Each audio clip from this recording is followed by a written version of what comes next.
শরীফ ওসমান হাদির ঘটনায় বড় কোনো রাঘব বোয়াল সম্ভবত ফেঁসে যাচ্ছে। অপরাধীরা সম্ভবত ইউনূসের জালে আটকা পড়ছে, সরকারের জালে আটকা পড়ছে। এখন সরকার সে অপরাধীদের দৃশ্যপটে আনবে কি আনবে না, এটা নিয়ে আবার তাদের মধ্যে ইখতিলাফ। কিন্তু ঘটনা কি ঘটেছে এটা আমরা বুঝে গেছি। যে শুটারকে আমরা সন্দেহ করছি তিনি শুট করেছেন, দ্যাটস ট্রু। আর তার নেপথ্যে কারা, তাকে ধরলে ডিম থেরাপি দিলে তিনি কাদের নাম বলে দিবেন, এটা দিন দিন স্পষ্ট হয়ে যাচ্ছে। এখন যে রাঘব বোয়াল এদের কথা বলতে ইউনূসও সরাসরি সাহস পাচ্ছেন না, হয়তো বা ঘুরিয়ে ফিরিয়ে জনগণের চাপে, যেহেতু ইনকিলাব মঞ্চ আসল জায়গায় আটকে দিয়েছে যে নির্বাচন চাইলে এটা বলতে হবে, নইলে নির্বাচন করতে দিবে না। এখন যেহেতু ইউনূস সরকার নির্বাচন চায়, তাহলে কোন রাঘব বোয়াল এটা বলতে বাধ্য হতে পারে, নইলে তো তরুণ প্রজন্ম নির্বাচন হতে দিবে না।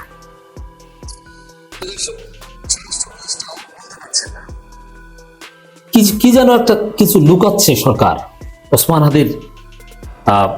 এমনকি স্বরাষ্ট্র উপদেষ্টা সংবাদ সম্মেলনে এক পর্যায়ে বলেছে যে তদন্তের স্বার্থে অনেক কিছু বলা যাবে না। কি বলা যাবে না ভাই? তাকে কারা গুলি করেছে, কি কাকে কি গ্রেপ্তার করেছেন তা তো আমরা দেখেছি, কিন্তু গোপন করছে যে আরো আছে কিন্তু বলা যাবে না। কেন? এটা সন্ত্রাসীরা হামলা করেছে, এটা ট্রান্সপারেন্ট তদন্তের বিষয়, এটা গোপন কিছু না। কিন্তু কি বলা যাবে না? ভারত নাকি কে, কারা, কেন বলা যাবে না? সাপোজ আওয়ামী লীগের লোকজন পুরোপুরি পিওরলি আওয়ামী লীগের পরিকল্পনায় যদি ওসমান হাদির হত্যাকাণ্ডের ঘটনা করতো, তাহলে এটা কেন তদন্তের স্বার্থে বলা যাবে না? পুরো আওয়ামী লীগকে তো আমরা বুলডোজার দিয়ে ডলা দিতে চাই, এতে তার কোনো হীনমন্যতা দ্বিধাদ্বন্দ্ব নাই, তাহলে সমস্যাটা কোথায়? আবার আইন উপদেষ্টা বলছেন 90 দিনের মধ্যে হাদি হত্যার বিচার সম্পন্ন, অথচ সেই শুটার কোথায় আছে কি এটা ট্রেসে কেউ দিতে পারছে না। আবার বলছে অনেক কিছু বলা যাবে না, আবার 90 দিনের মধ্যে বিচার করবে। মানে কেমন যেন মিলছে না। এটা স্পষ্ট যে কিছু একটা গোপন করতে চাচ্ছে ইউনূস সরকার। তবে হ্যাঁ, একটা পর্যায়ে এসে সবকিছু আলোর মুখ দেখবে, কারণ এটা হাসিনার বাংলাদেশ নয়, এটা 5 আগস্ট পরবর্তী ইউনূসের বাংলাদেশ। ইউনূস এইসব চ্যালেঞ্জ ওভারকাম করে সব রহস্য আমাদের সামনে আনতে পারবেন বলে আমরা বিশ্বাস করি। তাহলে কারা? আমার ধারণা যে ওসমান হাদি হত্যার সাথে সেনাপ্রধান রিলেটেড, ওয়াকারুজ্জামান রিলেটেড কেউ জড়িত থাকতে পারে। দ্যাট মিনস ভারতপন্থী অফিসার যারা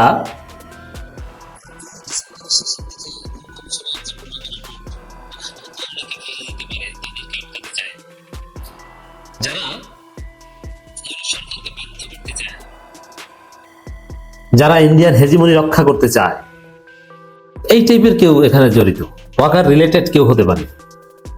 যেটা সাপোজ এখন সেনাপ্রধান বা তার কোনো লোক যদি সরাসরি সম্পৃক্ত থাকে, এটা সরাসরি সরকার বলবে, বিষয়টা কেমন না? হয় তাকে সেনাপ্রধান থেকে স্যাক করে অ্যারেস্ট করতে হবে, নইলে তো সরাসরি ভাবে বলা যাবে না। বললে তো আর তাকে ওই পদে রাখা যায় না।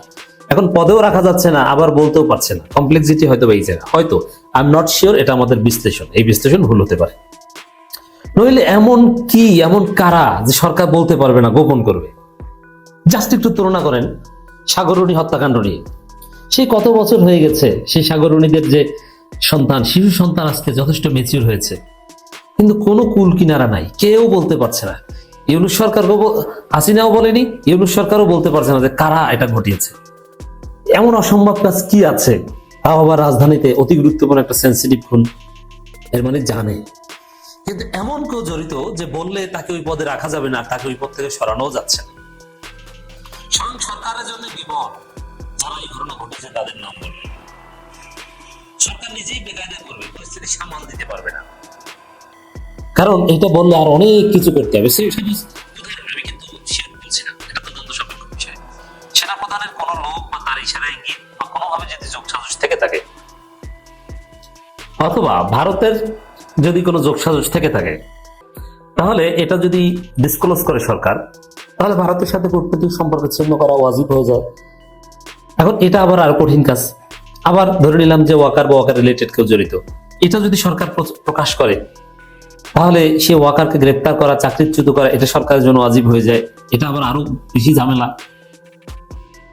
অথবা হতে পারে যে বিএনপি জড়িত, মির্জা আব্বাস রায় আসলে জড়িত, দ্যাট কুড বি। এখন সেই শুটারকে ধরে ডিম থেরাপি দেওয়া হলে, এখন তো মিডিয়ার যুগ, ট্রান্সপারেন্সির যুগ, আর তিনি কার নাম কি বলেছেন এটা গোপন করা, জজবি নাটক সাজানো, এটা সম্ভব না এই যুগে।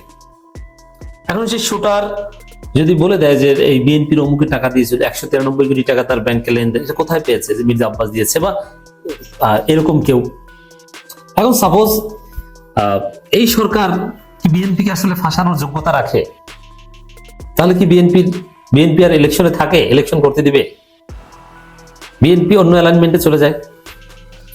এই বিষয়টা কোন পর্যায়ে গেছে দেখেন। সরকার এখন পাচ্ছে না যারা এই ঘটনা ঘটিয়েছে তাদেরকে ফাঁসাতে বা নাম বলতে, তবে তাদের নাম বলার আগে অনেক প্রস্তুতি দরকার, যে কারণে এখন রহস্যময় কথাবার্তা বলছে। স্বরাষ্ট্র উপদেষ্টা অনেকাংশে মিডিয়া এড়িয়ে চলছেন, আবার মিডিয়া আসলেও বলছেন যে অনেক কিছু বলা যাবে না। দেখবেন বাস্তবে ইউনূস সরকার হয়তো অনেক দূরে গিয়েছে। যেমন সাপোজ সেই শুটার ভারত থেকে ফিরিয়ে আনা সম্ভব, এখন ভারত থেকে ফিরিয়ে আনলেও সেটা প্রকাশ্যে বলবে না, ভারত ধরে। অনেকে বলছেন যে আসলে ওই শুটার অলরেডি গ্রেফতার হয়েছে, কিন্তু এক পক্ষ বলছে যে সামনে আনা হোক, আর এক পক্ষ বলছে না, সামনে আনলে বিশাল ঘটনা তৈরি হয়ে যাবে, যেটা সামাল দিতে সরকার পারবে না। এখন এমন কারা হতে পারে যে যাদের নাম বললে বা যাদের সম্পৃক্ততা প্রমাণিত হলে পরিস্থিতি নিয়ন্ত্রণের বাইরে চলে যেতে পারে, 111 ঘটে যেতে পারে? আমি মনে করি এটা এত শক্তিশালী কেউ নাই যে সরকার ভয় পায় যাদের নাম আনতে। সাগরণী হত্যাকাণ্ডের ক্ষেত্রে সেম, ওয়াকার কিংবা বিএনপি ছাড়া এত শক্তিশালী এই মুহূর্তে কেউ নাই যাদেরকে ডিল করতে সরকার ভয় পেতে পারে, যাদের নাম সামনে আনতে সরকার ভয় পেতে পারে, যাদের নাম বললে পুরো পরিস্থিতি ভিন্ন দিকে মন নিতে পারে। অতএব আমার মনে হয় তবে টুডে টুমোরো এগুলো সামনে আসবে, যেহেতু হাসিনা নাই, নতুন বাংলাদেশ, এইসব দানাই ফানাই কিচ্ছু চলবে না। ইউনূস হয়তোবা প্রস্তুতি নিচ্ছেন পুরো পরিস্থিতি সামাল দেওয়ার। আমরা বিশ্বাস করতে চাই যে হাদি হত্যাকাণ্ডের সাথে ওয়াকার কিংবা বিএনপি কেউ জড়িত না থাকুক, জাস্ট আওয়ামী লীগ করেছে, বিচার হোক, এটা আমার এক্সপেক্টেড সিচুয়েশন। কিন্তু আমার মনে হয় সামথিং ইজ গোয়িং রং। এত সহজ না, সরকারের আচার আচরণ যথেষ্ট সন্দেহজনক, কোনো একটা কিছু লুকাতে যাচ্ছে, এরকম কিছু।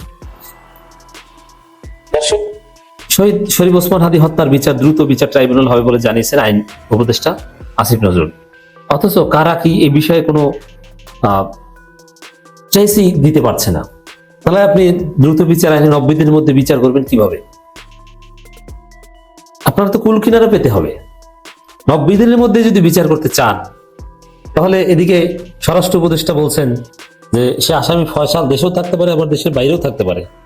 আচ্ছা, দেশের বাইরে গেলে সেই তথ্যটা তো আমাদের কঠিন কিছু না বের করা, আর দেশের ভিতরে থাকলে যে আছে আমরা বোঝার চেষ্টা করছি। বিভিন্ন গণমাধ্যম তো তথ্য দিয়েছে দেশের বাইরে গেছে, তাহলে আপনারা সেই তথ্য ভুল কোথায় সেটা বলেন। মানে এখানে একটা লুকোচুরি খেলা চলছে। কারণ শুটার ফয়সাল এটা ঠিক আছে, কিন্তু কার মাধ্যমে কার টাকায় কিভাবে করেছেন এটা ফাঁস করলে হয়তোবা ইলেকশন বা নানান পরিবেশ বিনষ্ট হতে পারে। এর মানে আসলেই পর্দার অন্তরালে অনেক কিছু ঘটছে চলছে যেটা আমরা দেখি না। তবে আমি যে আশঙ্কা করছি এটা না হোক।